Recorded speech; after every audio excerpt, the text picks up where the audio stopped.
নমস্কার শ্রোতা বন্ধুরা, আপনারা শুনছেন গল্পের আসর। আজকে আমাদের পরিবেশনা অভিনেতা হত্যা রহস্য, লিখেছেন রূপম রায়। এটি আমাদের চ্যানেলের পরবর্তী অজিতেশ সিরিজের গল্প। আশা করি আপনাদের এই গল্পটি খুবই ভালো লাগবে।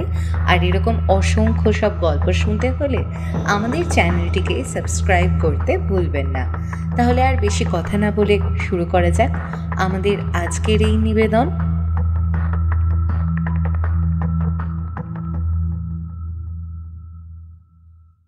সেই দিন নিরন্তন খবরের কাগজের পাতা উল্টাতে উল্টাতে একটু ঝিমিয়ে পড়েছি, কিন্তু অন্য মনস্কতা ভাঙল বাইরে কলিং বেলের শব্দ শুনে। দেখলাম চাকর পুটিরাম গামছা দিয়ে নিজের মুখ মুছতে মুছতে দরজার দিকে এগোচ্ছে। দাঁড়াও, আমি দেখছি বলে এগিয়ে গেলাম দরজার দিকে। দরজাটা খুলে দিতেই দেখতে পেলাম একজন বয়স 30-এর যুবক দাঁড়িয়ে রয়েছে দরজার সামনে। তার হাতে ধরা রয়েছে একটি কাগজ। বললাম, কাকে চাই? আচ্ছা, আপনার নাম কি সত্যান্বেষী অজিতেশ বক্সী? না না, অজিতেশ একটু কাজে বেরিয়েছে, এক্ষুনি এলো বলে। আপনি বসুন না ভেতরে। ছেলেটি ঘরের ভিতরে এলো, তারপর সামনের সোফাটায় বসে ইতস্ততভাবে এদিক ওদিক দেখতে থাকলো। আমি বুঝতে পারলাম না ছেলেটা কি মক্কেল নাকি অন্য কোনো কাজে অজিতেশের কাছে এসেছে। পুটিরামকে ডেকে চা করতে বললাম। ছেলেটা হয়তো একটু ইতস্তত বোধ করছে। পুটিরাম চা দেওয়ার মিনিট 15 পর অজিতেশ ফিরল। সে এসে ছেলেটির উদ্দেশ্যে জিজ্ঞেস করল, হ্যাঁ বলো, কিসের জন্য আসা? কিভাবে সাহায্য করতে পারি তোমায়? ছেলেটি নিজের ইতস্তত ভাবটা একটু কম করার চেষ্টা করে অজিতেশের দিকে তাকিয়ে বলল, নমস্কার অজিতেশবাবু। কথাটা যে কিভাবে শুরু করব সেটাই বুঝতে পারছি না, তবে বলতে যখন হবে তখন দেরি করে লাভ নেই। আমার নাম সঞ্জীব তালুকদার, আমার বাবার নাম রাজীব তালুকদার। বাবার এখন বয়স হয়েছে, তিনি অত্যন্ত অসুস্থ, কিন্তু এই অসুস্থতার মধ্যেও তিনি আপনার সঙ্গে দেখা করতে চান। আপনার সাথে ওনার একটা অত্যন্ত গুরুত্বপূর্ণ ব্যাপারে কথা আছে, তাই আপনাকে আমাদের বাড়িতে নিয়ে যাওয়ার জন্য অনুরোধ করতে এসেছি। এই যে আমার বাবার লেখা আবেদনপত্র। ঠিক আছে সঞ্জীব, এই আবেদনপত্রটা পড়ার আর দরকার লাগবে না। তুমি তোমার বাড়ির ঠিকানা বলে যাও। আমার হাতে তেমন কোনো কাজ নেই এখন। কাল সকাল সকাল নাগাদ আমরা দুজন না হয় তোমার বাড়িতে গিয়ে হাজির হব, কেমন? কি বলে যে আপনাকে ধন্যবাদ দেব অজিতেশবাবু সেটাই বুঝতে পারছি না। আপনি কাল যখন ইচ্ছা হয় আসুন আমাদের বাড়িতে, আমি বাড়িতেই আছি। বালিগঞ্জ এলাকার ওই যে সেন জুয়েলার্স আছে না, সেই দোকানটার উল্টো দিকেই আমাদের বাড়ি। বাড়ির বাইরে দেখবেন বড় বড় ফলকে লেখা আছে তালুকদার ভিলা। আপনাদের আশা করি পৌঁছাতে কোনো অসুবিধাই হবে না। তবু যদি কোনো অসুবিধা হয়, এই যে আমার কার্ড, এই কার্ডের নিচে দেখছেন ওই যে নাম্বারটা রয়েছে, ওটাই আমার টেলিফোন নাম্বার। ওখানে আপনি ফোন করে নেবেন। ছেলেটি নিজের কার্ডটি অজিতেশের দিকে এগিয়ে দিল। সে সেটা নিজের পকেটে চালান করে দিয়ে বলল, ঠিক আছে। বলেই সঞ্জীব বলে ছেলেটি উঠে দাঁড়ালো।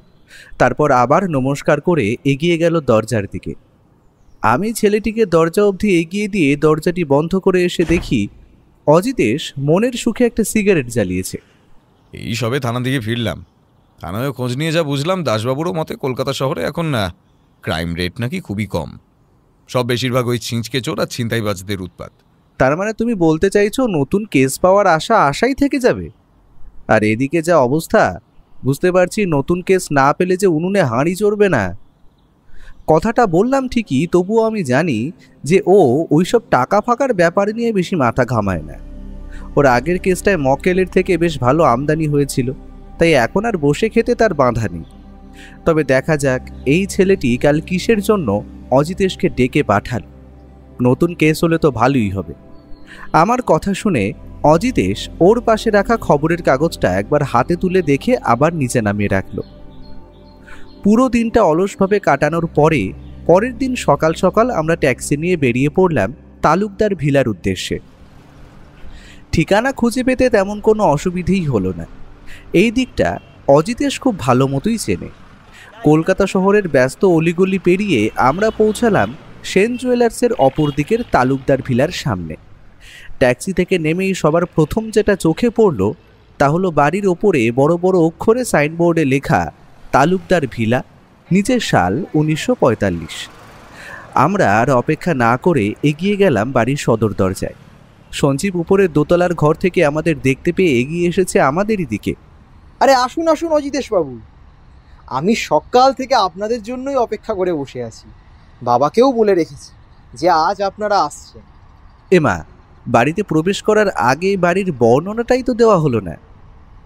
অজিতেশ বলে, গল্প লেখার সময় যেখানে যাচ্ছ সেই জায়গাটার একটা ছোটোখাটো ধারণা পাঠককুলের মনে প্রতিচ্ছবি হিসাবে এঁকে দিতে পারলে তুমি লেখক হিসেবে অত্যন্ত নিপুণ।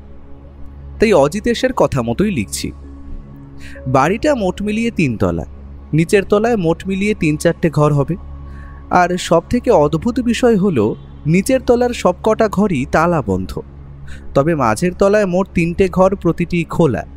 আর এইগুলোতেই যে বাড়ির লোকজন থাকেন সেটা আর বলে দিতে হয় না। তবে 3 তলাটা দেখলাম 1 তলার মতনই বন্ধ। তবে সব থেকে আশ্চর্যের বিষয় হলো বাড়িটা পুরনো হলেও এটার বয়স অনুমান করা সহজ নয়। গৃহস্বামী যে নিজের বসবাস স্থান বিষয়ে ভালোই সচেতন তার বলে দিতে হয় না। দোতলায় পূর্ব দিকের একটা ঘরের দিকে এগিয়ে গিয়ে বুঝতে পারলাম এটাই সঞ্জীবের বাবা রাজীব তালুকদারের ঘর। আমরা ঘরে প্রবেশ করতেই দেখতে পেলাম পুরনো আমলের হেলানো চেয়ারে মাথা দিয়ে বসে আছেন একজন শীর্ণকায় বয়স্ক ভদ্রলোক। বসে আছেন বললে ভুল হবে, কারণ ভদ্রলোক একরকম শুয়েই আছেন চেয়ারে। আমাদের আসতে দেখে তিনি একটু নিজের চেয়ারটা সোজা করে উঠতে যাচ্ছিলেন। অজিতেশ ওনার উদ্দেশ্যে বলল, না না রাজীববাবু, উঠতে হবে না, আপনি বসুন বসুন, আমরা নিজেরাই বসে পড়বো, আপনাকে এই অসুস্থ শরীরে ব্যস্ত হতে হবে না আর। সঞ্জীব ছুটে গিয়ে 2টো চেয়ার এনে রাখলো আমাদের সামনে। আমরা দুজন সেটায় বসলাম। অজিতেশ বলল, বলুন, আমায় এখানে ডেকে পাঠানোর কারণ কি? রাজীববাবু দেখলাম হাতের ইশারায় নিজের ছেলেকে চলে যেতে বললেন। সঞ্জীবও দেখলাম বাক্য ব্যয় না করে বেরিয়ে গেলেন ঘরের বাইরে। সঞ্জীব বেরিয়ে যেতেই রাজীববাবু এক দীর্ঘ নিঃশ্বাস নিয়ে বলা শুরু করলেন, নমস্কার অজিতেশ বাবু, আমার নাম আপনি শুনেছেন সেটা আমি আশা করি না। কয়েকজন কোটিখানেক লোক ছাড়া আমার নাম তেমনভাবে কেউই জানে না। আমি পেশায় একজন লেখক। আমার লেখা অনেক বড় বড় উপন্যাসগুলি নিয়ে বাইরে অনেক ফিল্ম কোম্পানি কাজ করছে। তবে এটা আমার এক অহংকারও বলতে পারেন, কারণ কলকাতা শহরে বড় বড় পরিচালকদের সাথে আমার পরিচয় থাকলেও আমি কিন্তু কোনোদিনই এখানকার কোনো ফিল্মের জন্য নিজের লেখা দিইনি। আজ থেকে প্রায় 15 বছর আগের কথা। তখন আমি আমার জীবনে ঘটে যাওয়া সত্য ঘটনাগুলির উপর একটা গল্প লিখি। তখন আমার সেই সময় এক বন্ধু হয়েছিল, জানেন। মাঝে মাঝে হয় না, হঠাৎ করে এমন কিছু লোকজনদের সাথে আমাদের পরিচয় হয়, পরে সেটি বন্ধুত্বে রূপান্তরিত হয়, সেরকম কিছু। আর সেই সময় তার সাথে আমার বন্ধুত্বটা বেশ গভীরই হয়েছিল। লোকটার নাম ছিল চিরঞ্জিত সরকার। আর যে গল্পটির কথা আমি আপনাকে বলছি সেটি অত্যন্ত গুরুত্বপূর্ণ, কারণ সেই গল্পে আমার জীবনে ঘটে যাওয়া এমন কিছু সত্য ঘটনা ছিল যা হয়তো প্রকাশিত হলে বা বাইরে বেরোলে সেটি আমার পরিবারের জন্য এবং আমার জন্য ভীষণ অসম্মানের হবে। আর সেই চিরঞ্জিত লোকটি ওই গল্প সম্বন্ধে সমস্তটাই জানতো। অন্য কেউ হলে হয়তো আমি এই গল্পটির কথা উল্লেখ করতাম না। তবে অজিতেশ বাবু, আমি আপনাদের অনেক নাম শুনেছি আর প্রচন্ডভাবে আপনাদের উপর ভরসাও করি। তাই আমি আপনাকে আমার লেখা সেই গল্পটি পড়তে দেব। ব্যাপারটা এতটাই গোপনীয় যে আমি সেই গল্পটির কথা নিজের ছেলেকে অবধি বলতে পারিনি। আর যদি সেই গল্পটি কোনোভাবে কোনো উপায় প্রকাশিত হয়ে যায়, আমি আর আমার পরিবার শেষ হয়ে যাব অজিতেশ বাবু। ভদ্রলোক এবার থামলেন। তারপর নিজের পকেটে হাত ঢুকিয়ে বার করে আনলেন একটি চাবির গোছা। তারপর তার মধ্যে থেকে একটি বেছে আমার দিকে এগিয়ে দিয়ে বললেন, ওই যে পুরানো কাঠের দেরাজটা দেখছেন না, এই চাবি দিয়ে ওটা একটু খুলতে পারবেন? ওটার 1 নম্বর ড্রয়ারটা খুলে একটা কাগজের তোড়া পাবেন, আর তার পাশেই একটা ফাইল পাবেন। ওটা বার করে আনুন একটু দয়া করে। অবশ্যই অবশ্যই, কেন পারবো না বলে আমি চাবিটা নিয়ে দেরাজটায় লাগিয়ে ঘোরাতেই সেটা খুলে গেল। তারপর ভদ্রলোকের বলা 1 নম্বর ড্রয়ারটা খুলে সেখান দিয়ে বার করে আনলাম একটা হলদে রঙের ফাইল। আমি সেটি বার করে নিয়ে রাজীববাবুর হাতে দিয়ে তারপর আবার দেরাজটি যেমন ছিল সেই রকমই বন্ধ করে দিলাম। ভদ্রলোক ফাইলটি নিয়ে একবার এদিক ওদিক ঘুরিয়ে দেখে বললেন, অজিতেশ বাবু, এই যে এই ফাইলটা আপনি রাখুন। আর এই ফাইলটিতে আছে আমার লেখা সেই অদ্ভুত গল্পটি। অজিতেশ নিজের হাতে ফাইলটা নিয়ে উল্টে পাল্টে দেখে বলল, রাজীববাবু, এ তো দেখছি অনেক পৃষ্ঠা, বেশ বড় গল্প বলে মনে হচ্ছে। আচ্ছা, আপনাকে একটা অনুরোধ করব, আমি কি এই ফাইলটা আমার বাড়ি নিয়ে গিয়ে পড়ে দেখতে পারি? স্বচ্ছন্দে অজিতেশ বাবু। আর এটি আপনি চাইলে আপনার নিজের বাড়িতে বসেও পড়তে পারেন, তাতে আমি বেশি নিরাপদ মনে করব। তাহলে রাজীববাবু, আজ উঠি কেমন?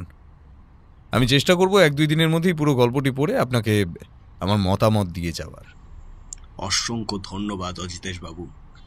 আশা করি আপনি এই পুরো গল্পটি পড়লে অনেক কিছু জানতে পারবেন এবং অনেক কিছু বুঝতেও পারবেন। আর কেন আমি আপনাকে এই কেসটি দিচ্ছি সেটাও ধরতে পারবেন আশা করি। আমরা চেয়ার ঠেলে বেরিয়ে এলাম বাইরের দিকে। বাইরে বেরিয়ে ট্যাক্সি ধরার সময় একটা অদ্ভুত বিষয় লক্ষ্য করলাম। দোতলারই একটি ঘরের বারান্দার থেকে সন্দেহ ভরা দৃষ্টিতে তাকিয়ে আছেন একজন মহিলা। ট্যাক্সিতে উঠে আমি অজিতেশের উদ্দেশ্যে বললাম, আচ্ছা ব্যোমকেশ, তুমি কি বুঝতে পারছো এই কেসটার ব্যাপারে? এখন বোঝার মতো অবস্থায় পৌঁছয়নি ভাইয়া, তবে রাজীববাবু যে আমাদের থেকে কোনো একটা বিষয় লুকিয়ে গেলেন সেটা আর বলে দিতে হয় না। তবে ভদ্রলোক বোধ করি গোপন বিষয়টি গোপনই রাখতে চান, তার জন্য আমায় এই ফাইলটি আগে পড়ে দেখতে হবে। বাড়িতে এসে প্রথমেই 2 কাপ চা বানাতে বলল অজিতেশ। তারপর সেই মোটা কাগজের দিস্তাটা আমার হাতে দিয়ে অজিতেশ বলল, পড়ো ভাইয়া, ধীরে ধীরে পড়ো তো, আমি শুনি কেমন। এই ইচ্ছেটা যে আমারও হচ্ছিল সেটা আর বলি কি করে। চায়ের কাপে লম্বা একটা চুমুক দিয়ে পড়া শুরু করলাম। এত বড় লেখা পড়া অসম্ভব, তাই জন্য আমি খুব দরকারি যে পাতাগুলো মনে হবে সেটাই পড়ব। পৃষ্ঠা নাম্বার 22। এখানে রাজীব তালুকদার লিখেছেন, ঈশ্বর যে কিভাবে এই ধরনের মানুষকে সৃষ্টি করেছেন তা আমি জানি না। হয়তো এরা মানুষরূপী কোনো পশু, কারণ নিজের সবথেকে প্রিয়জন নিজের স্ত্রীকে হত্যা করে প্রিয়নাথ আজ তাকে খুন করে মাটির নিচে পুঁতে সমস্ত প্রমাণ লোপাট করিয়া দিল। প্রিয়নাথ নিজের স্ত্রীকে শেষ করে দিলেও জঙ্গলের মধ্যে ফেলে দিয়ে গেলেন তার ফুটফুটে ছোট পুত্র সন্তানটিকে। হয়তো ভেবেছিলেন শিয়াল কুকুরে টেনে খেয়ে নিয়ে যাবে, কিন্তু হায় ঈশ্বর, রাখে হরি মারে কে। আমি সেই ছোট্ট শিশুটিকে গ্রহণ করিলাম। তারপর ভদ্রলোক তার লেখা গল্পের 38 নম্বর পাতায় লিখেছেন, আমি নিজের 2 ছেলেকে নিয়ে বেশ ভালোই ছিলাম, কিন্তু হঠাৎ করেই এই প্রিয়নাথ লোকটি আবার আমার জীবনে চলে আসে। বোম্বেতে একটি ফিল্মের জন্য গল্প দিতে গিয়ে আমার তার সাথে সাক্ষাৎ হয়। ধীরে ধীরে সাক্ষাৎ অনেক গভীরও হতে থাকে, পরে তা বন্ধুত্বে রূপান্তরিত হয়। কিন্তু আমি কোনোদিনও তাকে এটা বুঝতে দিইনি যে আমি তার জীবনে ঘটে যাওয়া এমন একটি বড় সত্য জানি। জানলে কি আর সে আমাকে আস্ত রাখত? যে লোক নিজের স্ত্রী এবং পুত্র সন্তানকে শেষ করে দিতে পারে, তার মতো নিকৃষ্টতম জীব হয়তো পৃথিবীর আর কোথাও নেই। গল্পের আরও অনেক অংশ আমি অজিতেশের সামনে পড়েছিলাম বটে, কিন্তু আমার মনে হলো এই 22 নম্বর এবং 38 নম্বর পৃষ্ঠা দুটি সব থেকে গুরুত্বপূর্ণ। পড়া হয়ে যাওয়ার পরে অজিতেশ বলল, বুঝলে ভাইয়া, এইয়া রাজীব তালুকদার লোকটার সম্বন্ধে একটু তথ্য জানার দরকার আছে। তবে আমার বিশ্বাস এই তথ্যগুলো তোমার থেকে বেশি তাড়াতাড়ি কেউ জোগাড় করতে পারবে না, কারণ লোকটা ফিল্ম জগতের লোক আর তুমি তো লেখকে, তোমার তো চেনা জানা অনেকেই থাকবে যেনাকে হয়তো চেনে। সুতরাং লেখক হিসেবে আরেক লেখকের সুযোগ সন্ধান তোমার দ্বারাই সম্পূর্ণ হোক হে ভাইয়া। অজিতেশের বলা কথা মতো আমি লোকটির সম্বন্ধে বেশ খোঁজ খবর চালালাম। তবে শেষ অবধি যা উদ্ধার করতে পারলাম তা হলো এই যে রাজীব তালুকদার একজন প্রকৃত ধনী লেখক। পারিবারিক দিক দিয়ে বলতে গেলে তার আগেও পূর্বপুরুষদের মধ্যে লেখক মানুষ ছিলেন এবং তারা প্রত্যেকেই ফিল্মের জগতের সাথে যুক্ত। বোম্বে এবং অন্যান্য বহু জায়গায় তার লেখা ফিল্ম হিসেবে বেরিয়েছে এবং তার দরুন বেশ কিছু পয়সা করিও কামিয়েছেন তিনি।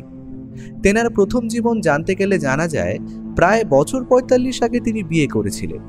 তবে প্রায় 2 বছর পর কোনো কারণে তার স্ত্রী তাকে ছেড়ে চলে যান, কিন্তু এই ঘটনা উপযুক্ত কারণ জানা যায়নি।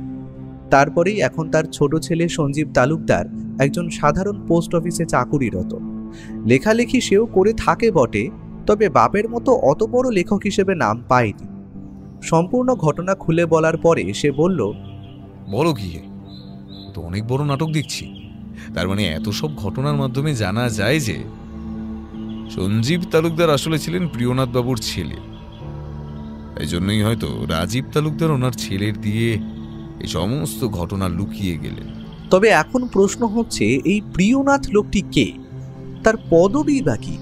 সে এখন কোথায় থাকে? উত্তর তো এই সমস্ত আমাদের খুঁজে বার করতে হবে।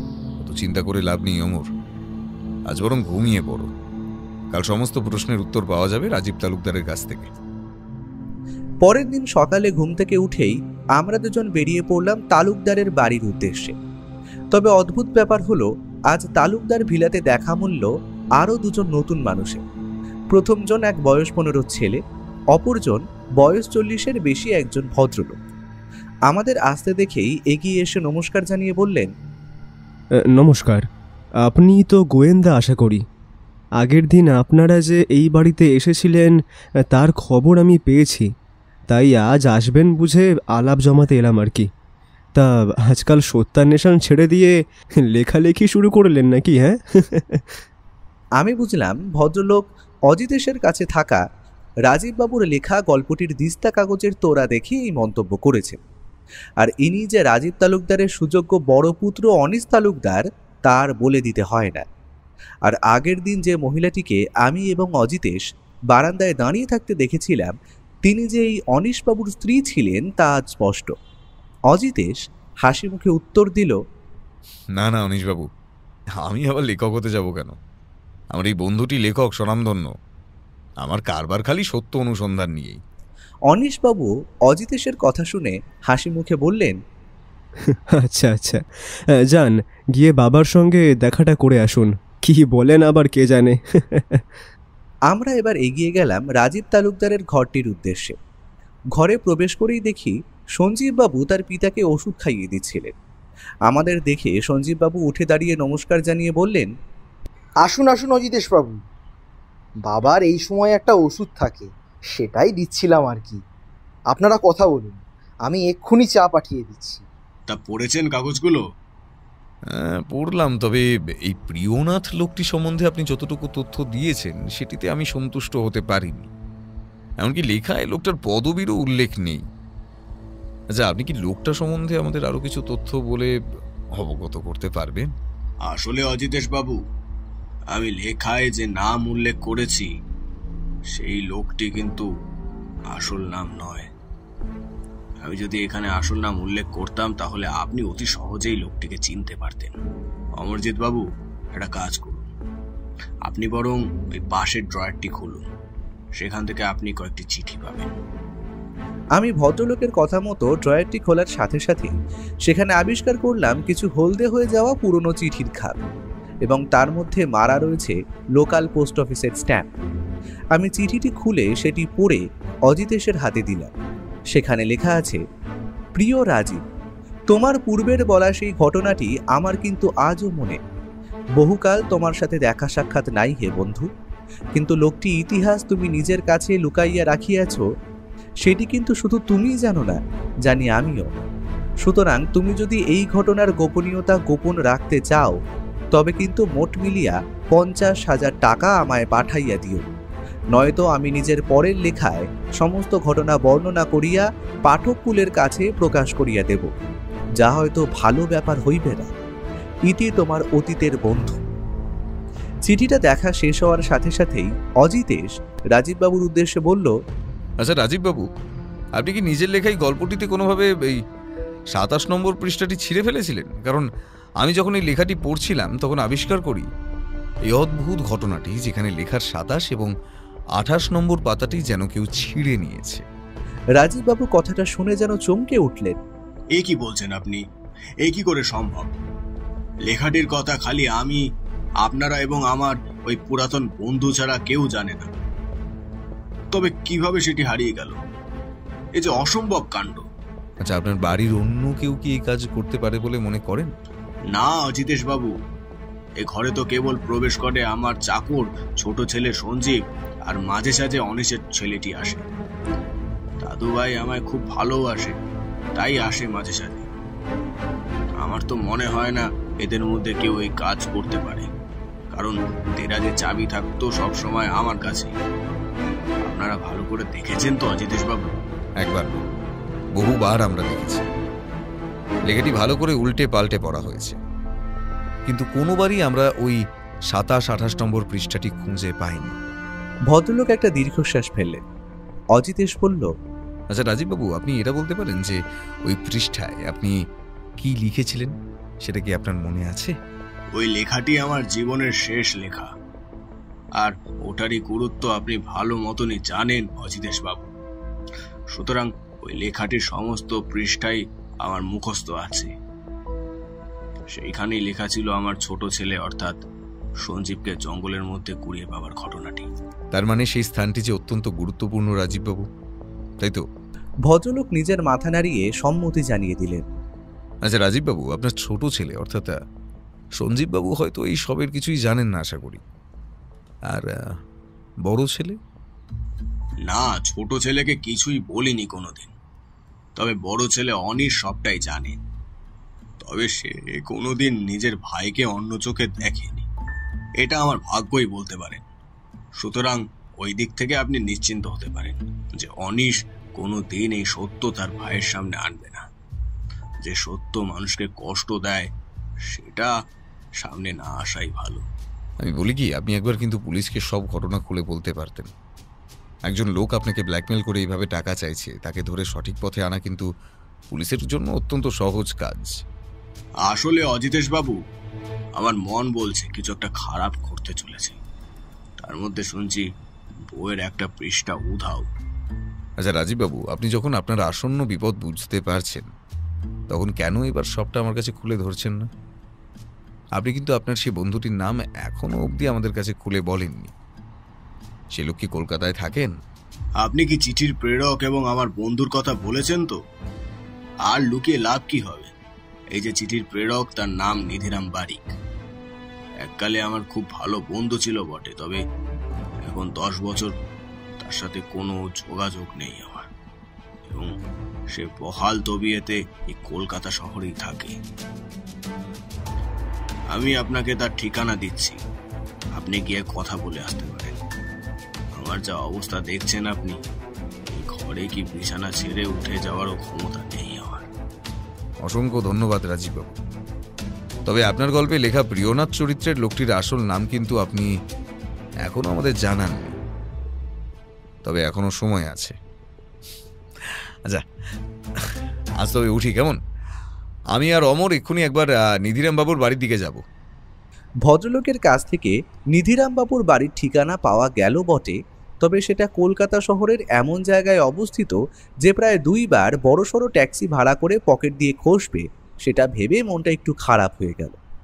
অবশেষে আমরা গিয়ে পৌঁছালাম নিধিরামবাবুর বাড়ির সামনে। ঠিকানা অনুযায়ী খুঁজে পেতে অসুবিধে হয়নি। আমরা গেটের বাইরে থেকেই বেল দিতেই দরজা খুলে দিল একজন চাকর। কাকে চাই? আচ্ছা, এটা কি নিধিরাম বাবুর বাড়ি? আর উনি কি বাড়ি আছেন? হ্যাঁ, এটা ওনারই বাড়ি। বাবু বাড়িতেই আসেন। আপনারা আসেন। আমরা ভিতরে গিয়ে বসার সাথে সাথেই বুঝতে পারলাম লোকটির পসার বা অবস্থা বেশ ভালো, কারণ বাড়িটা সাজানো নানা রকমের দামি দামি আসবাবপত্র দিয়ে।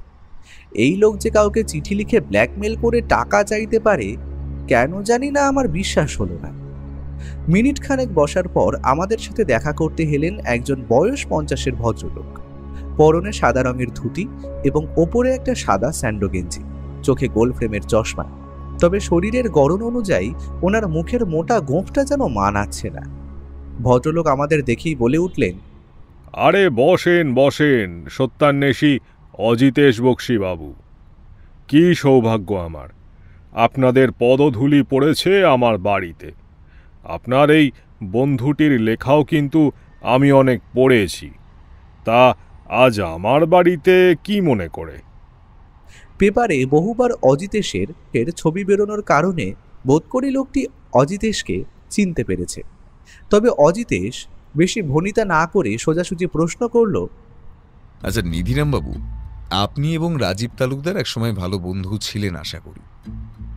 আর আপনি তার জীবনে এমন কিছু গোপন তথ্য জানেন যা হয়তো কেউ জানে না, তাই তো? তা জানি বটে, কিন্তু তার সাথে তো আমার প্রায় দেখা সাক্ষাৎ হয় না প্রায় 10 বছর আগে। সে কি কোনো তদন্তের জন্য আপনাকে আমার কাছে পাঠিয়েছে নাকি?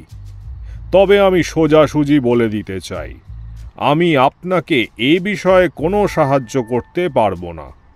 সাহায্য করবেন না সেটা আপনার ব্যাপার, তবে একজন অসুস্থ লোককে এইভাবে চিঠি লিখে ব্ল্যাকমেল করে টাকা চাওয়ার ব্যাপারটা আপনার মতো মানুষকে শোভা দেয় না।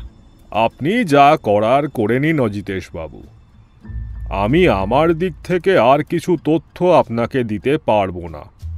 আপনি একজন গোয়েন্দা, সুতরাং সত্য কি সেটা নিজেই খুঁজে বার করুন, সেটাই যে আপনার কাজ। তবে আজ উঠুন আপনারা। আপনি কি আমাদের সেই লেখার বর্ণিত যে লোকটিকে এবং তার ঘটনা লুকোনোর চেষ্টা চলছে তার নাম আমাদের বলতে পারেন? গল্পে হয়তো আপনি আলাদা নাম পেয়েছেন লোকটির, তবে সেই লোক যে সে লোক নয়। সিঙ্গানিয়া লোক বেজায় খারাপ। তার অতীতের ঘটনা ফাঁস হলে সে যে রাজীব আর তার পুরো পরিবারকে শেষ করে দিতে পারে, সেটা আপনার মক্কেলের জেনে রাখা উচিত। ধন্যবাদ, আজ আপনারা উঠুন। লোকটা যে তাড়াতাড়ি আমাদের বার করে দিতে চাইছে সেটা বুঝতে পারলাম। তবে এখানে এসে একটা তথ্য পাওয়া গেল যে লোকটির কথা গল্পে উল্লেখ আছে প্রিয়নাথ বলে, তার পদবি হয়তো সিংহানিয়া। তবে নাম সেটা খুঁজে বার করতে হবে আমাদেরই। বাড়ি ফিরে অজিতেশকে নিধিরাম লোকটির ব্যাপারে জিজ্ঞেস করায় সে বলল, নিশ্চিত লোকটা বেশ চালাক এবং দড়িবাজ। তবে আমি বাজিয়ে দেখে যা বুঝেছি, লোকটা চিঠি লিখে রাজীববাবুকে ব্ল্যাকমেল করতে পারে না। সে এত বছর ধরেই তো ঘটনাটা জানতো। আর সিঙ্গানিয়া একজন ফিল্ম জগতের লোক, আশা করি সে তো তাকেই সরাসরি ব্ল্যাকমেল করে টাকা চাইতে পারত। সেক্ষেত্রে টাকার পরিমাণ সে পেত অনেক বেশি। তার মানে তুমি বলতে চাইছো নিধিরাম লোকটা খালি ধড়িবাজ, কিন্তু চিঠি লেখেনি? তার প্রমাণও আমি পেয়েছি, কারণ লোকটার বসার ঘরে আমাদের যেখানে বসতে দিয়েছিল তার সামনে টেবিলে একটা বাজারের ফর্দ পড়েছিল। সেটা যে তারই লেখা তাতে আমার কোনো সন্দেহই নেই। আর সেই হাতের লেখার সঙ্গে চিঠিতে দেখা হাতের লেখার কোনো মিলই নেই। তবে চিঠি যখন সে লেখেইনি, তবে লিখলোটা কি? যেই লিখেছে তার এখন প্রচণ্ড পরিমাণে টাকার প্রয়োজন, আর তাই জন্যই সে রাজীববাবুকে ব্ল্যাকমেল করছে। তবে সেটা যে কে সেটাই খুঁজে বার করতে হবে আমাদের। সেই দিন কোনো রকম এই কেসটি সম্বন্ধে আমাদের কথা হয়। তবে অজিতেশ সে যে কেসটা নিয়ে সারাদিন ভাবছে তা আমি বুঝতে পারলাম তার ঘন ঘন সিগারেট খাওয়া এবং কপালের কাছের ভ্রুকুটিটা দেখে। সে যে অ্যাস্ট্রেতে বড় একটা ছাইয়ের স্তূপ করে ফেলেছে সেটা হয়তো নিজেই জানে না। তবে রাতের দিকে খাওয়া দাওয়ার পর একটা টেলিফোন এলো। অজিতেশ সেটা তুলে নিয়ে বলল, হ্যালো, হ্যাঁ অজিতেশ বক্সি বলছি। হ্যাঁ বলুন দাসবাবু, কি মনে করে? ফোনের আওয়াজ স্পিকারেই ছিল, তাই দাসবাবুর কথা স্পষ্ট শুনতে পেলাম। হ্যাঁ বলছি, একজন প্রাক্তন ফিল্ম জগতের লোক লাল বাহাদুর সিংহানিয়া খুন হয়েছেন। যদি আপনি আসতে চান আসতে পারেন। ব্যাপারটা কিন্তু অত্যন্ত সন্দেহজনক। কি নাম বলেন যেন? লাল বাহাদুর সিংহানিয়া, তাই তো? হ্যাঁ হ্যাঁ, উনি উনি। কেন বলুন তো, আপনি কি লোকটিকে চিনতেন নাকি? আমি এক্ষুনি আসছি, এসেই না হয় সবটা আপনাকে খুলে বলবো। আচ্ছা, আপনি কি একটু গাড়ি পাঠাতে পারবেন? আচ্ছা ঠিক আছে ঠিক আছে, আপনারা সবাই তৈরি হয়ে থাকুন। ওই মিনিট 15-র মধ্যে গাড়ি এসে আপনাদেরকে নিয়ে যাবে, ঠিক আছে? ততক্ষণ আমি সামলাই এদিকটা। দাসবাবুর কথা মতো গাড়ি আমাদের নিয়ে গেল খুনের স্থানে। অজিতেশকে ঘটনা শোনার পর থেকেই যেন আরো অনেক বেশি উত্তেজিত মনে হচ্ছে। তবে সেটার যে কারণ কি তা আমি জানি না। ঘটনাস্থলে পৌঁছে দেখি একটি ধুতি পাঞ্জাবি পরা বেশ লম্বা এবং ফর্সা গড়নের লোকের মৃতদেহকে ঘিরে বেশ লোকের জমায়েত সৃষ্টি হয়েছে। লোকটার এই বয়সেও বডি ফিটনেস এবং মুখের গড়ন দেখে সহজেই আন্দাজ করা যায় যে ইনি কোনো বড় মাপের অভিনেতাই ছিলেন। পুলিশ লোক ঠেলে আমাদের সামনে যাওয়ার ব্যবস্থা করে দিল। খুব ভালো করে পরিদর্শন করে দাসবাবুর উদ্দেশ্যে বলল, লোকটাকে খুন করা হয়েছে বটে, তবে সেটা এখানে নয়। খুন করা হয়েছে প্রায় অনেকক্ষণ আগে, কারণ গুলি লাগার জায়গাটা থেকে রক্ত বেরিয়ে সেটা জমাট বেঁধে গেছে। আমার অনুমান বলে এখানে এসে বডিটা ফেলে যাওয়া হয়। সে যাই হোক, বডি পোস্টমর্টমে পাঠানোর ব্যবস্থা করুন।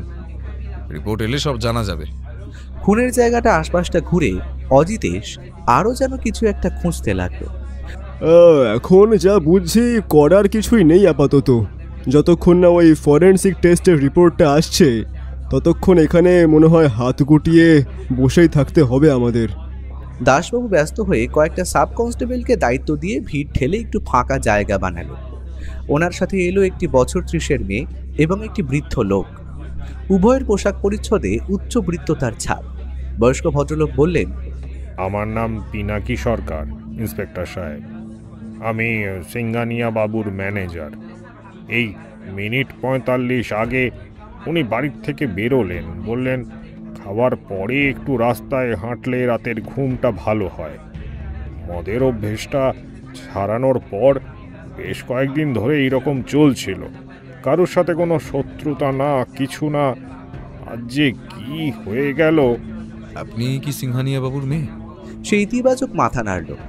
অজিতেশ প্রশ্ন করল, আপনি কয়েকদিন ধরে আপনার বাবার মানসিক অবস্থার ব্যাপারে জানাতে পারবেন? মেয়েটি ভাঙা গলায় বলল,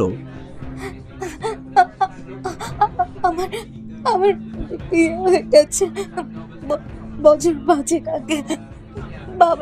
বাবার অবতে বিয়ে করেছিলাম বলে আমার সাথে কোনো সম্পর্ক রাখিনি। এই দিন 2 হলো আমি বাড়িতে ঘুরতে এসেছি। আমার থেকে পিনাকি কাকাই বেশি ভালো বলতে পারবে। ঠিক আছে দাসবাবু, চলুন, বাড়িতে ওনার ঘরটা একটু দেখতে হবে। দাসবাবুর জিপে যখন আমরা সবাই উঠলাম তখনই লাল বাহাদুর সিংহানিয়ার বডি নিয়ে আর একটা গাড়ি পোস্টমর্টমের জন্য বেরিয়ে গেল।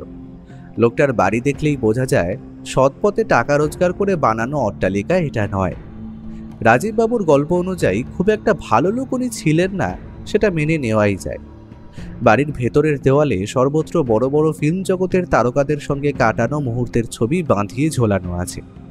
এই তারকাদের অনেককেই আমি চিনি। ম্যানেজার পিনাকি বাবু আমাদের নিচের তলার একটি বড় হল ঘরে নিয়ে গেলে। এইটিকে স্টুডিও বললে ভুল হবে না। ঘরের এক কোণে প্রজেক্টরের মাধ্যমে ছবি উপভোগ করার ব্যবস্থা আছে। তার সামনে লম্বা তক্তপোষের সামনে সাজা আছে একটি কোমর সমান উঁচু পেতলের হুকোদানি। পিনাকি বাবু বললেন, ওখানে বসেই দিনের বেশিরভাগ সময় কাটাতেন সিঙ্গানিয়া বাবু। তাছাড়া আর অন্য কোনো ঘরে না যেতেন, না কারোর খবর নিতেন। অজিতেশ সেদিকে এগিয়ে গেল। সামনে রাখা একটি কাঠের বাক্সের দিকে অঙ্গুলি নির্দেশ করে বলল, ওটি কি? ওটার মধ্যে সমস্ত পুরনো কালেকশনের রিল আছে। এগুলো দেখেই তো দিন কাটাতেন।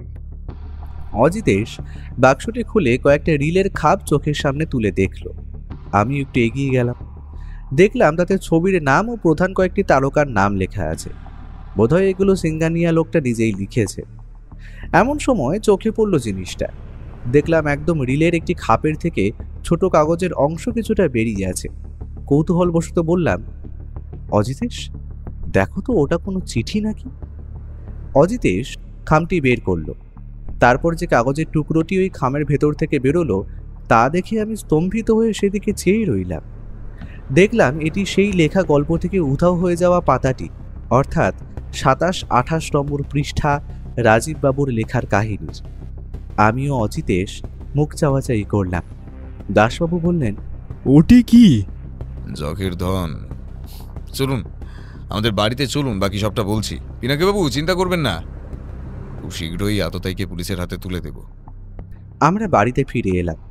সিঁড়ি দিয়ে ওঠার সময় শুনতে পাচ্ছিলাম ঘরের ভেতরে টেলিফোনটা বাজছে। অজিতেশ দ্রুত পায়ে এসে রিসিভারটা তুলে নিল। হ্যাঁ, মিস্টার বক্সি বলছি। কি অজিতেশ বাবু, সিঙ্গানিয়া তো মারা গেল। সত্য অন্বেষণ কত দূর? নিধিরাম বাবু এই খবরটা যখন পেয়েছেন তখন নিশ্চিত থাকুন উনি ধরা পড়লে সেই খবরটাও পেয়ে যাবেন। ধন্যবাদ আমার খবর নেবার জন্য। বলে অজিতেশ সজোরে রিসিভারটা রেখে দিল। দাসবাবু প্রশ্ন করলেন, অজিতেশ ব্যাপারটা কি বলো তো? আমি তো কিছুই বুঝতে পারছি না। অজিতেশ তক্তপোষের নিচে শরীরটা এলিয়ে দিয়ে বলল, এমন একটি চাল চালা হয়েছে যা সম্পূর্ণ আমার চোখের সামনে, কিন্তু আমি তার কিছুই বুঝতে পারিনি। দাসবাবু আপনি আগে সম্পূর্ণটা শুনুন। বলে অজিতেশ দাসবাবুকে সম্পূর্ণ ঘটনাটা পুঙ্খানুপুঙ্খ বর্ণনা করল। ভদ্রলোকের মুখ দেখেই বুঝলাম উনি পুরো ঘটনাটা কতটা অবাক হয়ে শুনছেন। অবশেষে একটা সিগারেট ধরিয়ে বললেন, সবই তো বুঝলাম অজিতেশ, তাহলে এখানে সিংহানিয়ার ঘরে ওই কাগজটি গেল কিভাবে? সব বুঝতে পারবেন, একটু অপেক্ষা করুন। পরদিন সকালে দাসবাবু ফরেন্সিক রিপোর্ট নিয়ে আমাদের বাড়িতে এলেন। বললেন, অজিতেশ, তুমি ঠিকই বলেছিলে, খুন হয়েছে আনুমানিক রাত 10টা 5 নাগাদ। তারপরে বডিটা সেইখানে ফেলে দিয়ে যাওয়া হয়। হ্যাঁ, জানতাম আমার অনুমানই সঠিক হবে। আমরা এবার একটু বেরোবো তালুকদার বাড়ির উদ্দেশ্যে। আপনাকে নিয়ে যাওয়া যাবে না, কিন্তু আপনি ফোর্স নিয়ে তৈরি থাকবেন, কারণ অতিথি আপ্যায়ন আপনাকেই করতে হবে। দাসবাবু সম্মতি প্রকাশ করে চলে গেল। উনি আমাদের ছেড়ে দিতে চেয়েছিলেন, কিন্তু অজিতেশ তাতেও রাজি হলো না। আমরা রিক্সা নিয়ে তালুকদার বাড়িতে পৌঁছে যখন রাজীববাবুর ঘরে প্রবেশ করলাম, তখন আগের দিনের মতো দেখলাম সঞ্জীববাবু তার বাবাকে ওষুধ খাওয়াচ্ছে। অজিতেশ বলল, ওষুধের শিশিটা আমার একটু চাই সঞ্জীববাবু। সে তো ফুরিয়ে গেছে, এই মাত্র নালায় ফেলে দিয়ে এলাম অজিতেশবাবু। আমি এক কাজ করতে পারি, আমি আপনাকে প্রেসক্রিপশনটা দিতে পারি, যাতে ওই ডাক্তারবাবু ওষুধ লিখে দিয়েছিলেন। কোথায় সেটা? সঞ্জীব সঙ্গে সঙ্গে ড্রয়ার থেকে একটি ডাক্তারের নাম ও টেলিফোন নাম্বার সহ কাগজ বের করে অজিতেশের হাতে দিল। দেখলাম তাতে কয়েকটা ক্যালসিয়ামের ওষুধ ছাড়া আর কিছুই লেখা নেই, এবং সবশেষে লেখা আছে একটি হজমের তরল ঔষধ। অজিতেশ জিজ্ঞেস করল, আচ্ছা রাজীববাবু, আপনার রোগটা কি হয়েছিল জানতে পারি? রাজীববাবু অজিতেশের এই কাজকর্মে কিছুটা বিস্মিত হয়ে পড়েছিলেন। তিনি এবার ধাতস্থ হয়ে বললেন, বিশেষ কিছু নয়, তবে কর্মজীবনে একবার শুটিং দেখতে গিয়ে একটা চলন্ত গাড়ি থেকে পড়ে গিয়েছিলাম। সেই থেকে পিঠের দিকটা একটা চিনচিনে ব্যথা ছিল। তখন বয়স কম ছিল অজিতেশবাবু, অতটা তখন গুরুত্ব দিইনি। হঠাৎ করেই বছর খানেক আগে থেকে এক জায়গায় বেশিক্ষণ বসে থাকলেই সেই জায়গায় ব্যথা অনুভব করতে শুরু করলাম। সঞ্জীবের তখন সবে সবে চাকরি হয়েছে, বলল আর বেশি কষ্টের কাজ করে লাভ নেই, তার থেকে ধীরে ধীরে বাইরে বেরোনো বন্ধ করে দিলাম। কিন্তু অজিতেশবাবু, সত্যি বলতে তারপর থেকে আমার শরীরের উন্নতি থেকে বেশি অবনতি হয়েছে। এখন চাকর খাইয়ে দেয় বলে দুটো খেতে পারি। সঞ্জীব স্কুলে চলে গেলে আমি পুরো একা হয়ে যাই। ভদ্রলোকের কথা শুনে মায়া হলো আমার। আপনাদের বাড়িতে প্রবেশ করার জন্য অন্য কোনো জায়গা আছে কি? কই না তো। সিংহানিয়া খুন হয়েছে, খবরটা পেয়েছেন আশা করি আপনি। ভদ্রলোক কথাটা শুনে প্রায় আঁতকে উঠলেন। তারপর বললেন, খুন? কখন, কিভাবে? সব বলবো রাজীববাবু, এবং আপনার খোয়া যাওয়া গল্পটির পাতাটিও উদ্ধার হয়েছে। এত ভালো খবর অজিতেশবাবু, কোথায় পেলেন সেটা? কেন, সিংহানিয়ার ঘরে। কি অদ্ভুত ঘটনা ব্যোমকেশবাবু, এটা কিভাবে সম্ভব? মানে আপনি কি নিশ্চিত? অজিতেশ পকেট থেকে ওই 27-28 নম্বর পাতাটি বের করে সমীরবাবুর চোখের সামনে ধরল। তারপরে বলল, দেখুন তো, এটি সেই কাগজ কিনা। ভদ্রলোকের চোখ আটকে গেল কাগজটির দিকে। ঠোঁটের চামড়া কয়েকবার যেন কেঁপে উঠল বিস্ময়ে। অজিতেশ বলল, এই কাগজে সিংহানিয়ার প্রয়াত স্ত্রী এবং তার বাপের বাড়ির সম্বন্ধে আপনি লিখেছেন, যদি আমি খুব ভুল না করে থাকি। এই পাতাটি আমি একবারও অজিতেশের থেকে নিয়ে পড়িনি, তবে এখন ওর মুখে কথাটা শোনার পর মনে হলো আরও কয়েকটা জটিল রহস্য বাড়ল বই কমল না। রাজীববাবু নিচু গলায় বললেন, আমি সেইবার সিংহানিয়াকে নিজের হাতে স্ত্রীকে খুন করতে দেখেছিলাম। তবে আমি বাংলোর যেখানে বসে লেখালেখি করছিলাম তার থেকে খানিকটা দূরেই ছিল একটা জঙ্গল। আর লেখালেখি করে ক্লান্ত শরীরে যখন আমি ঘুরতে ঘুরতে ব্যাপারটা লক্ষ্য করি, তখন বেশ দেরি হয়ে গেছে। আমি লুকিয়ে দেখলাম সিংহানিয়া তখন নিজের মৃত স্ত্রীর দেহটা মাটিতে পুঁতে দিচ্ছে। পাশে শুয়ে অঝরে কেঁদে চলেছে তার একটি দুধের শিশু। আমি তখনই লোক জড়ো করে সবটা মানুষের সামনে আনতে পারতাম, কিন্তু আমি তা করিনি, কারণ সিংহানিয়া লোকটার কাছে থাকতো সবসময় আগ্নেয়াস্ত্র। সে আমাকেও শেষ করে দিত সেই মুহূর্তের মধ্যে। তখন ওই ছোট শিশুটির কি হতো? তাই লোকটা তখন বাচ্চাটিকে জঙ্গলের মধ্যে ছেড়ে দিয়ে গেল। তখন আমি গিয়ে তাকে উদ্ধার করলাম। সঞ্জীব মোটে তখন 10 মাসের বাচ্চা। তাকে বুকে জড়িয়ে নিয়ে আসি বাংলোতে। বড় ছেলে অনিস তখন অনেক ছোট, কোনোদিন সে বুঝতে দেয়নি যে সঞ্জীব আমার আসল ছেলে নয়। একা হাতে মানুষ করা শুরু করি সেই দুধের ছোট শিশুটিকে, আর তখন থেকেই মনের মধ্যে জমতে থাকে ক্ষোভ। কেনই বা এমন করলো সিংঘানিয়া? কেন শেষ করে দিতে চেয়েছিল ছোট বাচ্চাটির জীবন? আর তার থেকেই আপনার ভিতর জন্ম নেয় প্রতিশোধের আগুন, তাই তো?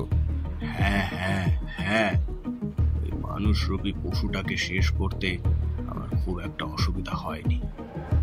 আমি খালি এতকাল চুপ ছিলাম সঞ্জীব বড় হয়ে উঠুক তার অপেক্ষায়। তখন সিংঘানিয়া বোম্বেতে বড় অ্যাক্টর, তাকে ধরে শাস্তি দেওয়া অসম্ভব।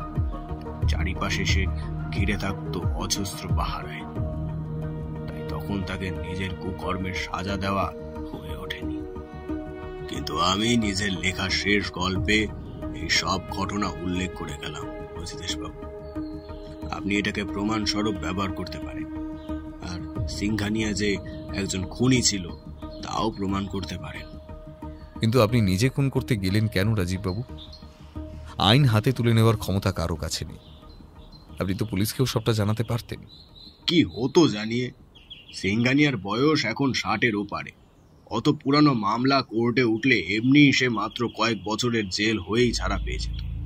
কিন্তু আমি দেখতে চেয়েছিলাম ওকে ধুকতে ধুকতে মরতে। এত সহজ মরণ আমি ওকে মরতে দিতাম না। অনেকদিন ধরেই সুযোগ খুঁজছিলাম, তবে একদিন জানতে পারি লোকটি অভিনয় ছেড়ে এখন পুরোপুরিভাবে কলকাতায় বসবাস শুরু করেছে। অর্থাৎ তবে থেকেই মনের মধ্যে জেগে উঠল প্রতিশোধের আগুন। খোঁজ নিয়ে জানতে পারলাম লোকটা বিকাল বিকাল নাগাদ রাস্তায় হাঁটতে বেরোয়। তাই বেআইনিভাবে লুকিয়ে একটা বন্দুক জোগাড় করি আমি। তবে শেষ পর্যন্ত লোকটা মৃত্যুর আগে আমার সামনে মাটিতে গড়িয়ে নিজের পূর্বে করা অপকর্মের জন্য শোক প্রকাশ করে, কিন্তু আমার প্রতিশোধের আগুন নেভে লোকটাকে খুন করেই। অজিতেশ এবার গম্ভীর মুখে বলল, আর আপনার ছেলে? ও যখন কিছুই জানে না, ওকে জানাবার দরকার নেই।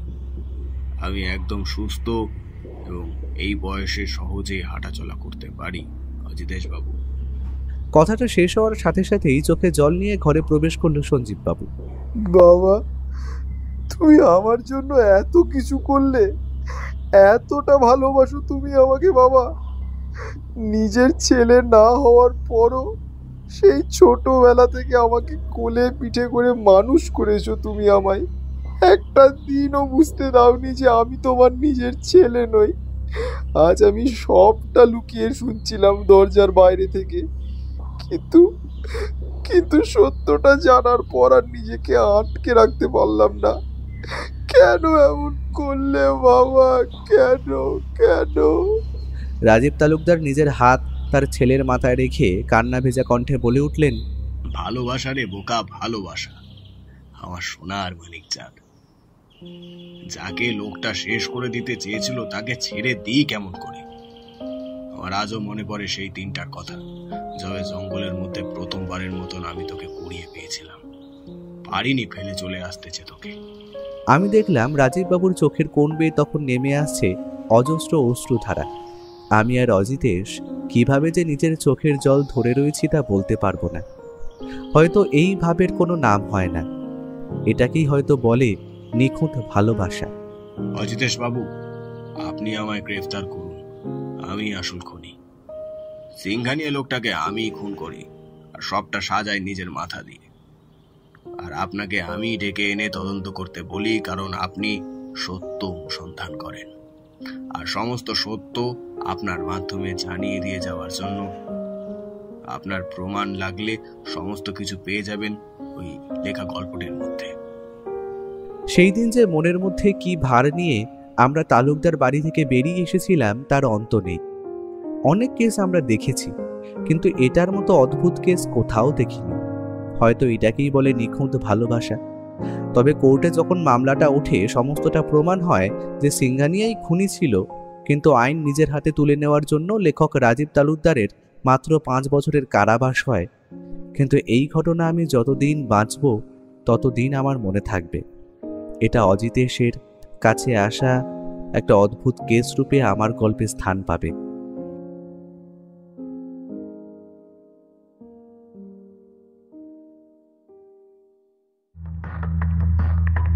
এতক্ষণ আপনারা শুনছিলেন লেখক রূপম রায়ের লেখা অভিনেতা হত্যা রহস্য। তাহলে কেমন লাগলো আপনাদের আজকের এই নিবেদন? কমেন্ট করে জানাতে ভুলবেন না কিন্তু। আর এরকম অসংখ্য সব গল্প শুনতে হলে আমাদের চ্যানেলটিকে সাবস্ক্রাইব করে পাশে থাকতেও ভুলবেন না। অসংখ্য ধন্যবাদ।